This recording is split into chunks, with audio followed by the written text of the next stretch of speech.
On to sin number 3, treating reorganization as the safe or preferred option.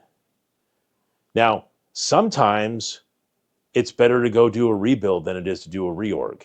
Now, what the rebuild does on standard edition is it effectively drops the index and then builds a brand new one. I know it doesn't look that way, but from the performance perspective, that's what it's doing. On enterprise, you can do an online rebuild where it effectively builds a brand new index and then swaps it with the existing one.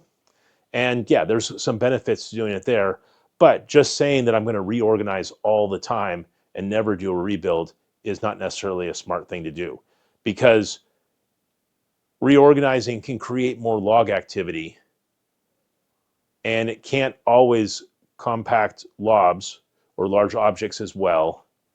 So there are times to just simply saying reorganizing might not be the right option. So you want to kind of look at that and understand. And especially that applies especially on really, really huge tables. Thanks for watching. I'm Steve, and I hope you've enjoyed this video. If you like it, please click the thumbs up icon. And if you want to subscribe, click subscribe to our channel and click the bell icon to get notified when we have new videos. All right, have a great day.